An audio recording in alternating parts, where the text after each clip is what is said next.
Jio stationery ও সান synchronous উপগ্রহের মধ্যে পার্থক্য নির্দেশ করো। Most important, very very important 5 star যুক্ত প্রশ্ন অতি অবশ্যই তোমাকে এইবারের পরীক্ষার জন্য তৈরি করতেই হবে, যেটা 3 মার্কের জন্য অতীব গুরুত্বপূর্ণ এবং পার্থক্য ঠিক যেভাবে লেখা উচিত সেইভাবে, অর্থাৎ 3টে কলাম করে তোমরা করবে।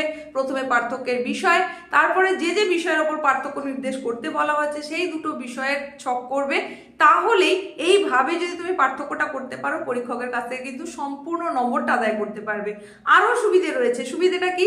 শুধুমাত্র পার্থক্যের বিষয়গুলো যদি তুমি মনে রাখতে পারো তাহলেই কিন্তু পার্থক্যটা খুব ভালো করে গুছিয়ে লিখে আসতে পারবে। মানে সামান্য কিছু পয়েন্ট যদি তুমি মাথায় রাখো তাহলেই এর উত্তরটা সম্পূর্ণভাবে লিখে আসতে পারবে।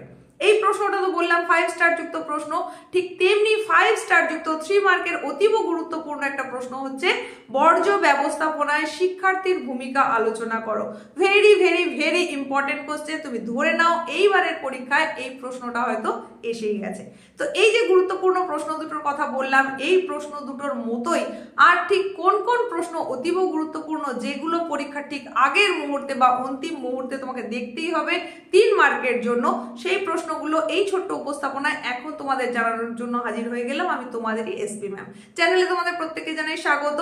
তোমরা যারা যারা এই 2026-এ মাধ্যমিক পরীক্ষা দেবে তোমাদের জন্য আজকের এই উপস্থাপনা ভীষণ ভাইটাল হতে চলেছে, কারণ টপ 15 3 মার্কস অতীব গুরুত্বপূর্ণ প্রশ্নের কথা বলবো, যেগুলো তোমাদের এইবারের পরীক্ষায় আসার সম্ভাবনা রয়েছে অত্যন্ত বেশি। তাই সময় নষ্ট একেবারেই নয়, বাকি প্রশ্নগুলো বলে দিচ্ছি, শুনে নাও। আর শুধু শুনলেই হবে না, অবশ্যই নোট করো। আর এদের মধ্যে ঠিক কতগুলো তোমার রেডি আছে সেটাও কিন্তু অবশ্যই কমেন্টে জানিও।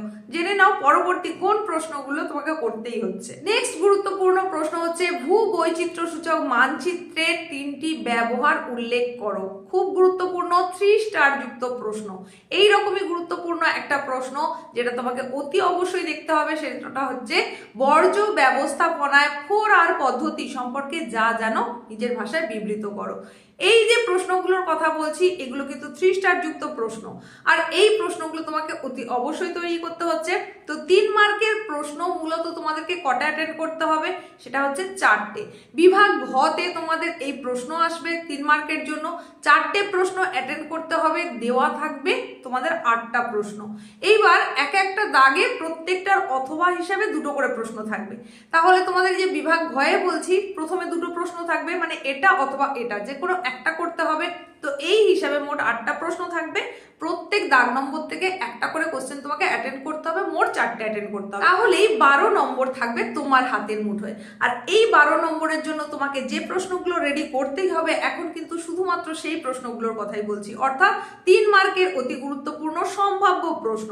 যে প্রশ্নগুলোর কথা বলেছি সেগুলো তো রেডি করতেই হচ্ছে, বাকি প্রশ্নগুলো যেগুলো করতে হবে সেগুলো এবার জেনে নাও। দূর সংবেদন ব্যবস্থার সুবিধা অসুবিধা আলোচনা করো, এটা বলতে পারে, অথবা বলতে পারে দূর সংবেদন ব্যবস্থার গুরুত্ব আলোচনা করো। মোস্ট ইম্পর্টেন্ট প্রশ্ন। আর এইরকমই একটা প্রশ্ন গুরুত্বপূর্ণ যেটা তোমাকে দেখতে হবে, সেটা হচ্ছে প্রকৃতি অনুসারে বর্জ্যের শ্রেণীবিভাগ করো উদাহরণ সহ। উপস্থাপনার শুরুতেই আমি তোমাদের জানিয়েছি যে আজকের উপস্থাপনায় টপ 15 3 মার্কস কোশ্চেন বলবো, তার মধ্যে বেশ কিছু প্রশ্ন বলে দিয়েছি, বাকি প্রশ্নগুলো তো তোমাদের জানাবোই। তবে তোমাদের বলি, যাদের মনে হচ্ছে এখনো অনেকটাই বাকি রয়ে গেছে সিলেবাসের, কমপ্লিট করে উঠতে পারোনি, ভয় ভাবনার মধ্যে রয়েছে, চিন্তার মধ্যে রয়েছে যে কি হবে, তোমাদের জন্য বলি একটা অত্যন্ত শর্ট ট্রিক্স, যেটা অত্যন্ত কার্যকরী ট্রিক্স। সেটা হচ্ছে কি, 2টো অধ্যায় খুব ভালো করে যদি তুমি দেখে রাখো তাহলেই কিন্তু এখান থেকে 2টো প্রশ্ন তুমি কমন পেয়ে যাচ্ছ। 3 মার্কের 4টে প্রশ্ন তোমাকে লিখতে হবে, 4টে প্রশ্নের মধ্যে 2টো প্রশ্ন মাত্র 2টো অধ্যায় থেকে তুমি কমন পাবেই পাবে। সেই 2টো অধ্যায় কি কি? সেটা হচ্ছে ভূবৈচিত্র্য সূচক মানচিত্র, এটা একটা, আর তার সঙ্গে সঙ্গে বর্জ্য ব্যবস্থাপনা। এই 2টো অধ্যায় যদি তুমি ভালো করে দেখে রাখো তাহলেই কিন্তু সেখান থেকে তুমি প্রশ্ন পাবে।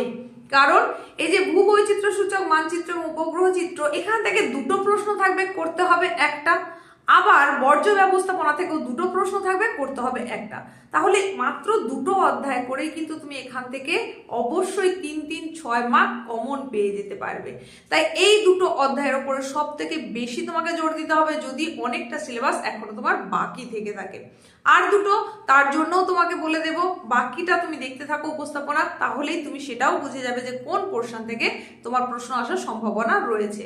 নেক্সট যে প্রশ্নটার কথা বলবো সেটাও মোস্ট ইম্পর্টেন্ট 5 স্টার যুক্ত প্রশ্ন, সেটা হচ্ছে ঘূর্ণবাত এবং প্রতিপ ঘূর্ণবাতের মধ্যে পার্থক্য নির্দেশ করো। ভেরি ভেরি ইম্পর্টেন্ট প্রশ্ন। তো এই এতক্ষণ পর্যন্ত যতগুলো প্রশ্নের কথা তোমাদের বললাম, প্রত্যেকটা প্রশ্নের উত্তর ঠিক কিভাবে লিখতে হবে সেই সম্পর্কিত আলোচনা এর আগে চ্যানেলের মধ্যে দিয়ে তোমাদের করে দিয়েছি। তোমরা যদি এখনো সেই সমস্ত উপস্থাপনা না দেখে থাকো, তাহলে আজকের ভিডিওর ডেসক্রিপশন বক্স চেক করো, সেখানে লিঙ্ক দেওয়া থাকবে, সেই লিঙ্কে ক্লিক করে জেনে নাও যে উত্তরটা ঠিক কি রকম হতে চলেছে। কনসেপ্ট ক্লিয়ার তোমার থাকলে তুমি অতি অবশ্যই খুব ভালো করে উত্তরটা লিখে আসতে পারবে। এখন জেনে নাও বাকি কোন প্রশ্ন করতে হবে। নেক্সট গুরুত্বপূর্ণ প্রশ্ন হচ্ছে দক্ষিণ ভারত কফি চাষে উন্নত কেন, এটা তোমাকে দেখতে হবে। তারই সঙ্গে দেখবে বহুমুখী নদী পরিকল্পনার উদ্দেশ্যগুলি কি কি, এটা একটু বিস্তারিতভাবে তোমাকে আলোচনা করতে হবে। যেহেতু 3 মার্কের কোশ্চেন, তাই সেই মতো তোমাকে লিখতে হবে। তো যা বাকি যে প্রশ্নগুলো তোমাকে করতে হবে সেটা যাওয়ার আগে বলি, তুমি এই রকমই গুরুত্বপূর্ণ উপস্থাপনা যদি পেতে চাও, তাহলে তোমাকে কিন্তু নিয়মিত চ্যানেলে চোখ রাখতে হবে। আর চ্যানেলে যদি তুমি ফার্স্ট টাইম ভিজিটার হয়ে থাকো, তাহলে অতি অবশ্যই সাবস্ক্রাইব করো, পাশে থাকা নোটিফিকেশন বেল আইকনটাকে অল করে দাও। আর এই যে ভিডিওটা তুমি এখন দেখছো, এটা চলাকালীন সময় যদি হাই পয়েন্ট এসে যায়, তাহলে সেটা কিন্তু অতি অবশ্যই দিয়ে দাও।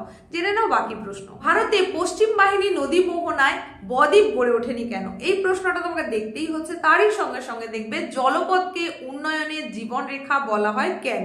এরপরে তোমাদের যেটা বলবো সেটাও একটা পার্থক্যের কথা বলবো, গুরুত্বপূর্ণ পার্থক্য, সেটা হচ্ছে শিফ বালিয়াড়ি এবং অনুদৈর্ঘ্য বালিয়াড়ির মধ্যে পার্থক্য নির্দেশ করো, এটা দেখে রাখবে। তো এই গুরুত্বপূর্ণ প্রশ্নগুলো তোমাকে দেখতেই হচ্ছে। তারই সঙ্গে বাকি কয়েকটা প্রশ্নের কথা বলবো যেগুলো দেখতে হবে। এইরকমই গুরুত্বপূর্ণ প্রশ্ন, সেটা হচ্ছে মোটর গাড়ি নির্মাণ ও তথ্য প্রযুক্তি শিল্পের সমস্যা এবং তার সমাধান সম্পর্কে লেখো। এখানে তোমাদের একটু বলে রাখি, এখানে কিন্তু দুটো প্রশ্নের কথা বলেছি, দুটো প্রশ্নই আসবে এমন নয় যে কোনো একটা প্রশ্ন আসবে।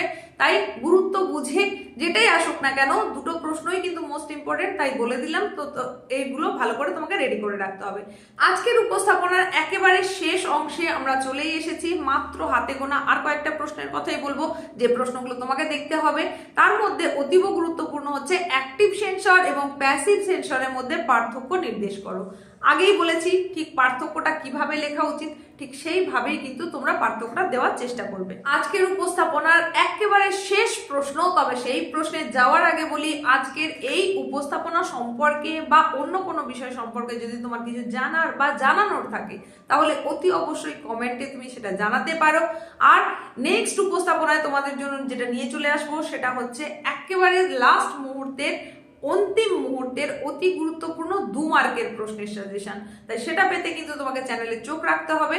আর এখন জেনে নাও লাস্ট কোন কোশ্চেনটা তোমাকে করতেই হবে। তবে শেষ প্রশ্নে যাওয়ার আগে বলি, তোমাদের প্রত্যেকের প্রস্তুতি খুব ভালো হোক।